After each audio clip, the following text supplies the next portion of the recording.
Hello बेटा, good morning. Bipin sir is here. चलो तो આપણે લાસ્ટ લેક્ચરની અંદર ટેક્સ્ચ્યુઅલ એક્ઝામ્પલ 1.12 સુધી કમ્પ્લીટ થઈ ગયા. હવે ચેપ્ટર નંબર 1 નું example 1.13 very most important example. બરાબર.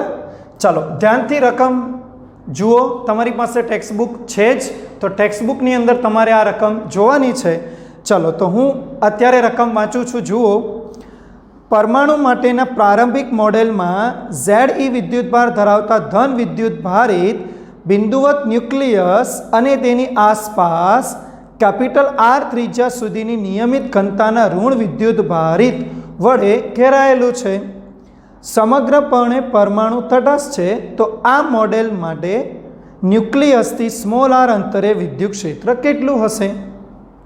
ઓકે, અચ્છા ચાલો હું સંપૂર્ણ ક્વેશ્ચન અહીંયા રિપીટ કરું છું આકૃતિમાં.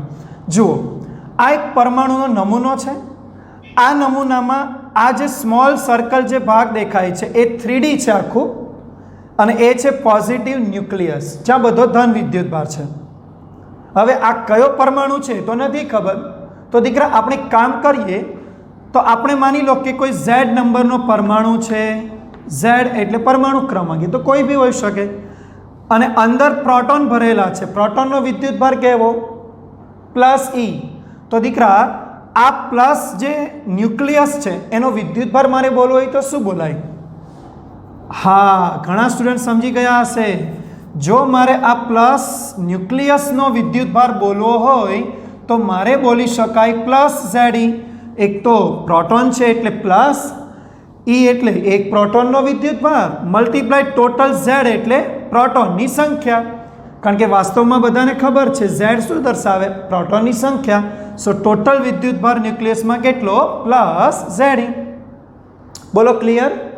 ચલો હવે કોઈ તમને પૂછે આ ઋણ વિદ્યુતભાર કેટલો હશે, તો આ ટોટલ ઋણ વિદ્યુતભાર વિશે તમારે બોલવું હોય તો ટોટલ ઋણ વિદ્યુતભાર તમારે બોલી શકાય -ZE. અરે ભગવાન, પરમાણુ તટસ્થ છે તો જેટલો ધન એટલો જ તો ઋણ હોય, તો તમે બોલી શકો ને કે પરમાણુ તટસ્થ છે. બોલો ક્લિયર? સમજાયું મારી વાત? અચ્છા, હવે સવાલ શું છે એના પર ફોકસ કરો. કેન્દ્રથી સ્મોલ r અંતરે વિદ્યુત ક્ષેત્ર ગણો. દીકરા અહીંયા છે ને સ્મોલ r બે રીતે વિચારી શકાય. એક, આ પરમાણુની અંદર એટલે ત્રિજ્યા કરતાં ઓછા અંતરે. એક એક્ઝામ્પલ લઈએ. માની લો અહીંયા છે r અંતર, બિંદુ છે P અથવા P1, હા ને? અને બીજું તમે r વિચારી શકો જે વિચારી શકાય બહાર. આ r અંતરે P2, P2. ઓકે, તો આ બિંદુ પર અને આ બિંદુ તમારે અહીંયા ક્લિયર નથી કે કયું બિંદુ લેવું, એટલે આપણે બંનેની ગણતરી કરીશું. આપણે તો વધારે ડાયા ને, એટલે આપણે બંનેની ગણતરી કરશું. બંને બિંદુ પાસેના વિદ્યુત ક્ષેત્ર પરમાણુની અંદર, પરમાણુની બહાર. ક્લિયર છે? હવે જો બેટા, પરમાણુની અંદરની ગણતરી આપણે પહેલા કરીએ. ચાલો, પહેલો સવાલ. આપેલ પરમાણુ ની અંદર કયા અંતરે? કેન્દ્રથી સ્મોલ r અંતરે. પણ સ્મોલ r કેવું છે? નાનું છે. કેપિટલ R મીન્સ ત્રિજ્યા કરતાં નાનું છે, હા ને? r અંતરે વિદ્યુત ક્ષેત્ર જે તમે પહેલા મેળવશો, હે ને? ચલો, હા ને? અહીંયા વિદ્યુત ક્ષેત્ર મેળવવાનું છે. હવે દીકરા તમને બધાને ખબર છે અહીંયા વિદ્યુત ક્ષેત્ર જોઈતું હોય તો તપાસો કયા કયા વિદ્યુતભાર દ્વારા અહીંયા વિદ્યુત ક્ષેત્ર આવે. તો આપણે એના માટે કામ કરી શકાય.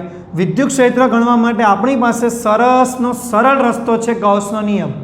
અને ગૌસના નિયમની અંદર આપણે એવું બોલીએ છીએ કે આ બિંદુ પર વિદ્યુત ક્ષેત્ર મેળવવા એ બિંદુને કવર કરતું ગૌસિયન સપાટી લેવી પડે. તો અહીંયા આગળ આપણે આવી રીતે ધારી લઈએ કોઈ ગૌસિયન સપાટી. બોલો ચાલે? કોણ છે આ? ગૌસિયન સપાટી. સમજો છો? ગૌસિયન પૃષ્ઠ. બોલો ક્લિયર? મને તમે કહો આ ગૌસિયન પૃષ્ઠ માટે આપણે ગૌસનો નિયમ એપ્લાય કરી શકાય? હા કરી શકાય, તો અહીંયા વિદ્યુત ક્ષેત્ર મળી જાય. પણ પ્રશ્ન એ છે કે આ ગૌસિયન પૃષ્ઠમાં કેટલો વિદ્યુતભાર ઘેરાશે? તો એ વિદ્યુતભાર જો તમારે ગણવો હોય તો તમારી પાસે એક નિયમિત રાશિ હોવી જોઈએ, અને આપણી પાસે આ પરમાણુની નિયમિત રાશિ છે, આ ઋણ વિદ્યુતભારની નિયમિત ઘનતા આપેલી છે. ધ્યાન રાખો, ઋણ વિદ્યુતભારની નિયમિત ઘનતા ρ આપેલું છે. ρ એટલે વિદ્યુતભાર ઘનતા, હકીકત કદ ઘનતા બોલાય અથવા કદ વિદ્યુતભાર ઘનતા, અને કારણ કે 3 ડાયમેન્શન વસ્તુ છે ને. ચલો તો આપણે શું કરો, પહેલા ઘનતા જોઈ લો ને કેટલી છે ઋણ વિદ્યુતભાર માટે. અને બોલો, અહીં ઋણ વિદ્યુતભાર ની નિયમિત વિદ્યુતભાર ઘનતા, ચલો પહેલા આ તપાસી લો કેટલી મૂલ્ય છે. તો ઘનતા માટે ρ, સમીકરણ યાદ છે ને, વિદ્યુતભાર ડિવાઈડ બાય, બોલો બોલો બોલો, વિદ્યુતભાર ડિવાઈડ બાય વોલ્યુમ, ત્રિપરિમાણ છે. ક્યુ કેટલો? તો હું લખીશ -Ze, કારણ કે ટોટલ ઋણ વિદ્યુતભાર, વાત ચાલે છે ઋણ વિદ્યુતભારની ઘનતા, સો આપણે લખીશું -Ze, ટોટલ ઋણ વિદ્યુતભાર ડિવાઈડ બાય વોલ્યુમ. વોલ્યુમ શું લખું? 4/3 πr³. કેપિટલ શું કામ? ઋણ વિદ્યુતભાર કેપિટલ R સુધી ફેલાયેલો છે, સો આપણે લખીએ 4/3 πr³. બોલો, આટલી વાત ક્લિયર ખબર પડી? દીકરા, નિયમિત ઘનતા છે એનો મતલબ એવો થાય કે આખા પરમાણુમાં આ જેટલો ઋણ છે બધા તમે સ્થાન પાસે આટલી ઘનતા લઈ શકો. એટલે આપણે ગૌસિયન જે નાનું ધાર્યું છે ને, તો પણ આપણા માટે ઘનતા તો એ જ રહેશે. આને વંચાય એકમ કદ દીઠ વિદ્યુતભાર, એ તો સેમ જ રહેશે આખા પરમાણુ પર. તો હવે શું કરો, ઘનતા મળી ગઈ, તો હવે આ ગૌસિયનમાં ઘેરાતો વિદ્યુતભાર ગણી કાઢીએ. ચાલો તો ગણી દઈએ. માટે આકૃતિમાં P1 બિંદુ પાસે ધારેલા ગૌસિયન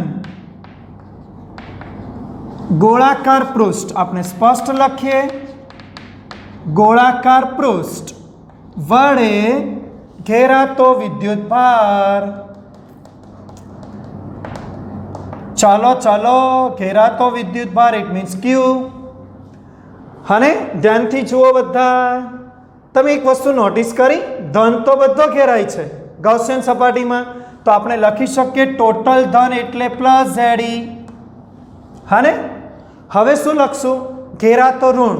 દીકરા, ઋણ તો આખામાં છે, પણ આપણે ગૌસિયનમાં ઘેરાતો લિમિટેડ છે. જો આટલો જ ભાગ, જો આટલો જ, આટલા જ ભાગનો તમારે ઋણ વિદ્યુતભાર લખવાનો છે. તો આપણે એટલા ભાગનો વિદ્યુતભાર કેવી રીતે લખશું? તો ઘનતાની મદદથી લખીએ ને. બોલો, તો હું લખું ઘનતા ગુણ્યા કદ. ચાલે? ઋણની ચિંતા, નિશાની ચિંતા નહીં કરો, અહીંયા આપણે માઇનસ મૂકવાના છે એટલે આવશે. પણ આપણે શું કર્યું? વિદ્યુતભારની કિંમત લખી ઘનતા ગુણ્યા એટલા વિસ્તારનું કદ. ચલો કિંમત મૂકીએ ઓર સમજ પડશે. Ze રહેશે, પોઝિટિવ વિદ્યુતભાર રહેશે.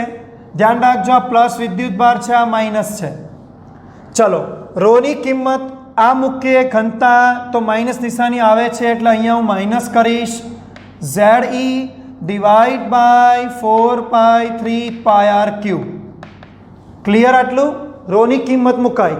હવે વી એટલે ઘેરાતો ઋણ વિદ્યુતભાર, કોના દ્વારા? ગૌસિયન. તો ગૌસિયનનું કદ લખવાનું, તો ગૌસિયન માટે સ્મોલ r ત્રિજ્યા છે, તો હું લખીશ 4/3 પાઈ સ્મોલ r³.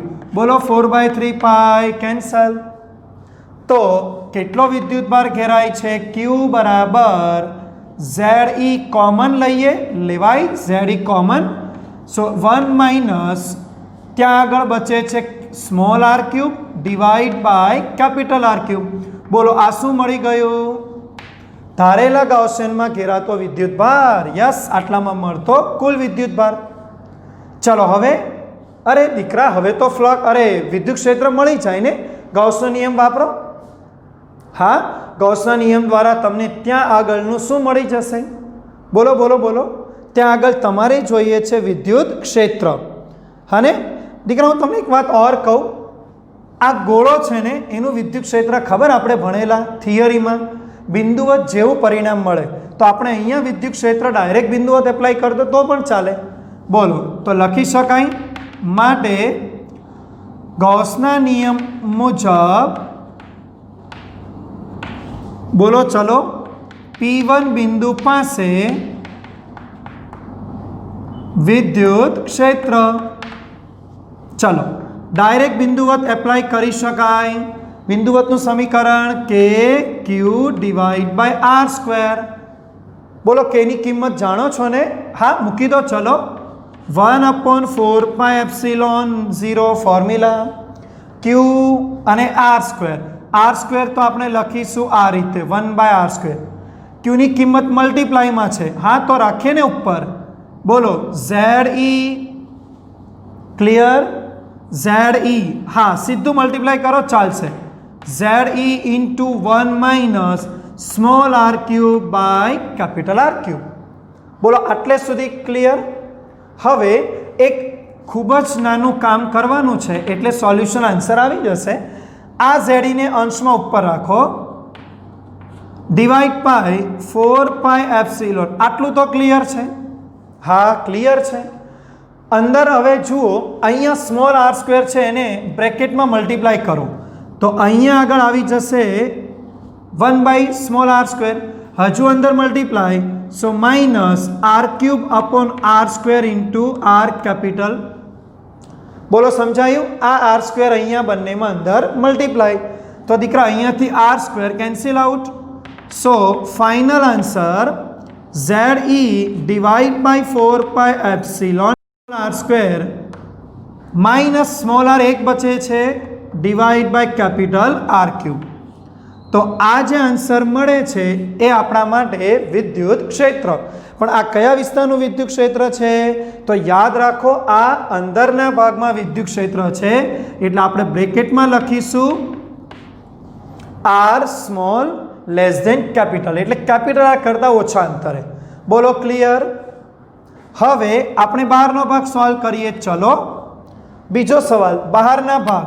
દીકરા તો આ વખતે બહારનો ભાગ અહીંયા થશે તો ગૌસિયન સપાટી પાછી ધારો. ચલો આટલી એક લોજિક લગાવો.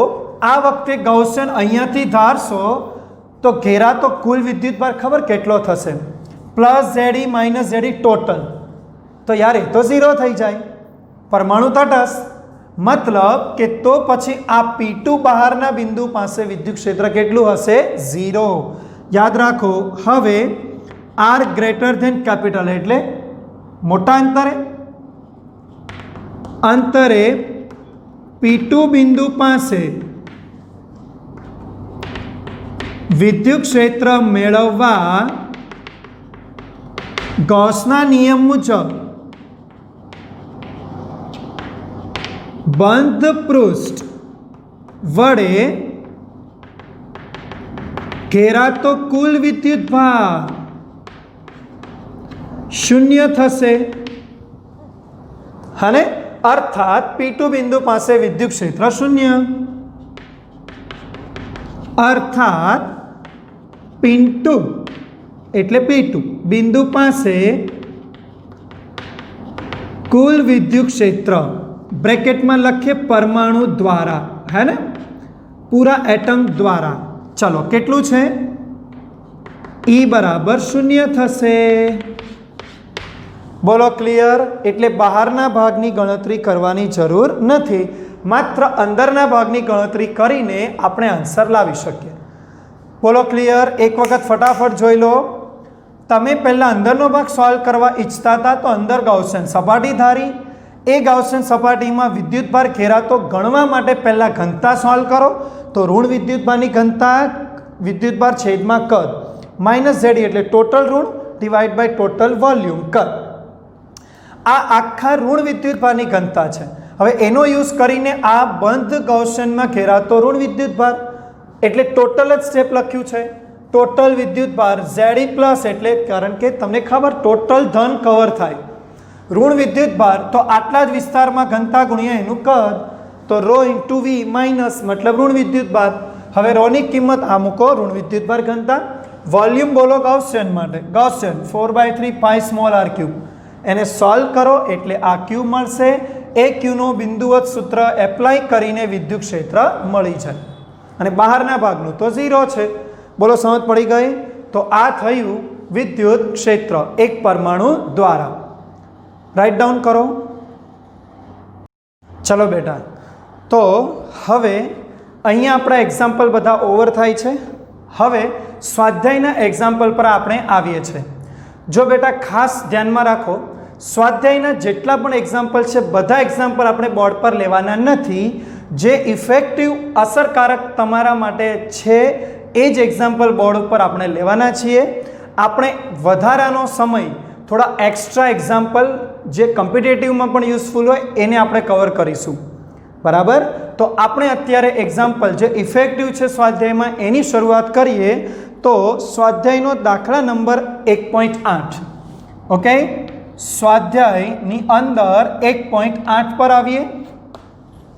બાકીના વચ્ચે એક્ઝામ્પલ તમારે છોડવાના નથી, તમારે ફરજિયાત કરવાના છે, પણ એ એક્ઝામ્પલ તમારાથી સરળતાથી થાય એ પ્રકારના છે. બરાબર? ચાલો, તો આપણે એક્ઝામ્પલ 1.8. બે બિંદુવત વિદ્યુત ભારો QA પ્લસ 3 માઇક્રોકુલમ QB માઇનસ 3 માઇક્રોકુલમ એકબીજાથી શૂન્ય અવકાશમાં 20 સેન્ટીમીટર બિંદુએ મૂકેલા છે. ચલો, બે બિંદુવત વિદ્યુત ભારો આપણે લઈએ આ રીતે. ક્લિયર? આ પ્લસ Q વિદ્યુત ભાર, ચોપડીમાં લખ્યું છે પ્લસ 3 માઇક્રોકુલમ. વેલ્યુ ચેન્જ કરું છું, તમારે પ્રેક્ટિસ હવેથી ચેન્જ કરવાની છે. હું જે એક્ઝામ્પલ કરીશ વેલ્યુ ચેન્જ કરીને, તમારે ટેક્સ્ચ્યુઅલ વેલ્યુ લઈને પણ પ્રેક્ટિસ કરવાની છે, જેથી બોર્ડમાં આ વેલ્યુ ચેન્જ કરેલા ન્યુમેરિકલ તમને ફાવે. ચલો, એટલે પ્લસ 5 માઇક્રો, અહીંયા માઇનસ 5 માઇક્રોકુલમ. ચલો, ડિસ્ટન્સ બિટવીન કેટલું છે?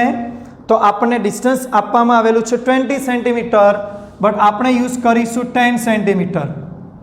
Okay, it is R distance. Clear? ચલો, નેક્સ્ટ. બે વિદ્યુત ભારોને જોડતી રેખા પરના મધ્ય બિંદુ 0 આગળ વિદ્યુત ક્ષેત્ર કેટલું હશે? ચલો, બંને વિદ્યુત ભારોને જોડતી રેખા, ઇટ મીન્સ આ સેન્ટર. તો અહીંયા આગળનું વિદ્યુત ક્ષેત્ર કેટલું? ઈ નેટ. નેટ મતલબ પરિણામ. ઓકે, ચલો, પહેલો સવાલ, આ 0 બિંદુ આગળનું નેટ વિદ્યુત ક્ષેત્ર તો આપણે લખી દઈએ. આકૃતિમાં દર્શાવેલ 0 મધ્ય બિંદુ પાસે આપેલા બંને વિદ્યુત ભારો, જે આપણને આપેલા છે બંને વિદ્યુત ભારો દ્વારા ઉદ્ભવતું પરિણામી વિદ્યુત ક્ષેત્ર અર્થાત ઈ નેટ. ઓકે દીકરા, હું હજુ પણ બોલું છું અને વારંવાર કહીશ, વિદ્યુત ક્ષેત્રના કોઈ પણ સવાલમાં ડાયરેક્શન મીન્સ દિશા પહેલાં જુઓ. ચાલો, તો આ ધન વિદ્યુત ભારની રેખા બહાર, એટલે આ ઈ પ્લસ નિશાની. ઋણ વિદ્યુત ભારમાં અંદર, એટલે આ જ દિશામાં. બોલો ઈ માઇનસ. ક્લિયર? ઈ પ્લસ ધન દ્વારા, ઈ માઇનસ ઋણ દ્વારા. તો બંને એક દિશાના સદિશો, એટલે સાદો સરવાળો. આપણે રૂલ્સ સદિશનો શીખવાડેલો છે, તો અહીંયા હું લખી શકું ઈ પ્લસ પ્લસ ઈ માઇનસ, ધન અને ઋણ વિદ્યુત ભાર દ્વારા. બોલો ક્લિયર? ચાલો, કિંમત મૂકો. ધન વિદ્યુત ભાર વેલ્યુ બોલો કે 5 માઇક્રો. આપણે લખી દઈએ 5 × 10⁻⁶ ડિવાઈડ અંતરનો સ્ક્વેર આવે, ખબર છે ને, ડિસ્ટન્સ સ્ક્વેર. તો આપણે 10 ટોટલ ડિસ્ટન્સ છે, તો હાફ કેટલું લખીએ? 5 સેન્ટીમીટર. તો 5 centimetre to metre -2 whole square. Clear? ચલો, પ્લસ ઈ માઇનસ એટલે ઋણ વિદ્યુત ભાર. તો બોલો કે અગેન 5 -6, કારણ કે માઇક્રો છે, હા ને, ડિવાઈડ બાય ડિસ્ટન્સ. તો અહીંથી પણ ડિસ્ટન્સ તો 10ના હાફ જ થવાના, એટલે 5 10 - 2 હોલ સ્ક્વેર. હવે ઘણા બચ્ચાઓને એવું થશે કે સર ધન વિદ્યુતભારના ક્ષેત્રમાં આ વિદ્યુતભાર ધન બરાબર છે, પણ ઋણ માટે આપણે ઋણ ના લેવાય. દીકરા, ઋણની નિશાની ક્યાં યુઝ થઈ? ઋણ જોઈને તો ખબર પડી વિદ્યુત ક્ષેત્ર આ બાજુ, એ ખબર પડી એટલે તો નેટમાં સરવાળો કરીએ છીએ, એટલે માઇનસ નિશાની આ દિશા જોવામાં વપરાય તો ફરીથી અહીંયા મૂકવાની જરૂર નથી, નહીતર તો 0 થઈ જશે. બોલો, ક્લિયર થાય છે? તો એક જ વખત નિશાની યુઝ કરવાની એ વેક્ટર જોવા માટે. આ હેબિટ રાખો. ચલો, આ બંને સોલ્વ કરો તો આ તો સેમ છે, તો ટ્વાઇસ કરી દઈએ એટલે 2 કેની કિંમત 9 × 10⁻⁹, 5 × 10⁻6 જે બંનેમાં કોમન છે, ડિવાઈડ બાય 5 × સ્ક્વેર કરી શકાય, 5 સ્ક્વેર 25, પાવર સ્ક્વેર -4. બોલો, ક્લિયર? હવે અહીંયાથી બધું સોલ્યુશન તમારે કરવાનું છે અને વિદ્યુત ક્ષેત્ર ફાઇન્ડ કરવાનું છે. કેલ્સી યુઝ કરીને તમે આ નેટ વિદ્યુત ક્ષેત્ર ગણી શકો. બોલો, ક્લિયર? તો પહેલો સવાલ હતો નેટ વિદ્યુત ક્ષેત્ર સોલ્વ. ચલો, સેકન્ડ સવાલ. જો 1.5 10⁻9 કુલમ નો માન ધરાવતો એક ઋણ વિદ્યુતભાર, પરીક્ષણ વિદ્યુતભાર મીન્સ પરીક્ષા ટેસ્ટ માટે આ બિંદુએ મૂકવામાં આવે તો તેના પર લાગતું બળ કેટલું? મતલબ આ બિંદુ પર એક ટેસ્ટ વિદ્યુતભાર સ્મોલ ક્યુ, અને આ સ્મોલ ક્યુ ટેક્સ્ચ્યુઅલ વેલ્યુ બોલો પહેલાં, ટેક્સ્ટબુકની વેલ્યુ 1.5 10⁻9, પણ હું તમને આપું છું 2 × 10⁻9. ક્લિયર? દીકરા, એક વસ્તુ ધ્યાન રાખજો, પરીક્ષણ વિદ્યુતભાર મૂકેલા બંને વિદ્યુતભારોથી ખૂબ નાનો હોવો જોઈએ, નહીતર આ બંનેના અંદર ફરક પડે. ચલો, તો આ વિદ્યુતભાર અહીંયા મૂકવાનો છે, તો બોલો કેટલું બળ લાગે? ચલો, નેક્સ્ટ બી નંબર સવાલ. હવે કયા બિંદુ? 0 બિંદુ પર પરીક્ષણ વિદ્યુતભાર મૂકતા તેના પર લાગતું બોલો વિદ્યુત બળ F ઇઝ ઇક્વલ ટુ, બધાને આવડે છે, બોલશે કોઈ નહીં, EQ, E નેટ ઇન્ટુ ક્યુ. મતલબ આ બિંદુ પર વિદ્યુત ક્ષેત્ર આપણે નેટ છે ફાઇન કરેલું છે, સો E નેટ ઇન્ટુ ક્યુ. E નેટ તમને બધાને ખબર, અહીંયાથી મળશે વેલ્યુ, ઇન્ટુ ક્યુ કેટલો આપેલો છે? 2 × 10⁻9. દીકરા, તમારે ફરીથી વિદ્યુતભાર પરનું પરિણામી બળ ગણવાનું છે, ન્યૂટન. આ આન્સર તમારે ગણવાનો છે, પરિણામી બળ.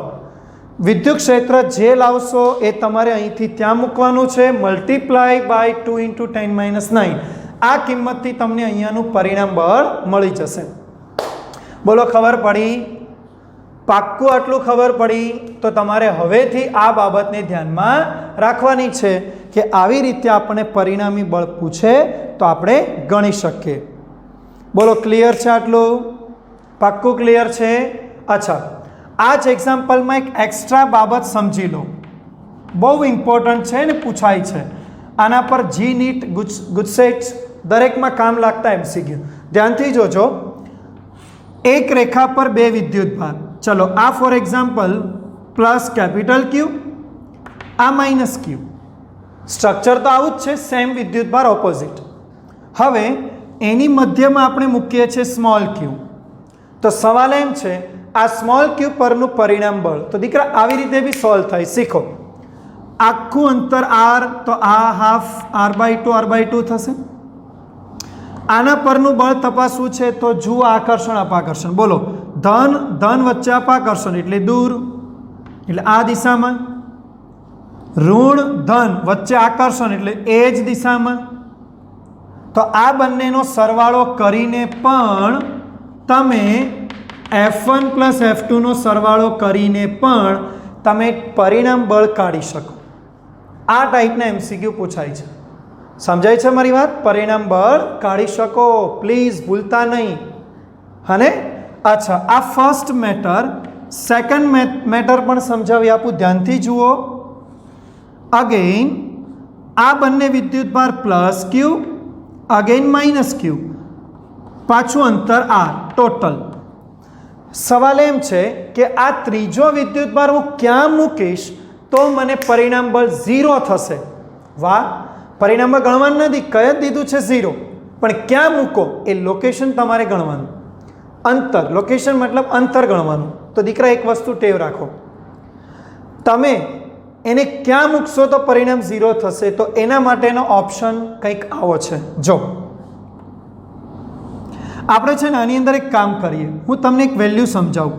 આ 1 અને 2 માની લો, આ નાની મોટી વેલ્યુ છે, હા ને? એમાં કોણ નાનું છે કોણ મોટું છે? કોણ નાનું કોણ મોટું? ધારો કે Q1 મોટો છે, મીન્સ ગ્રેટર ધેન.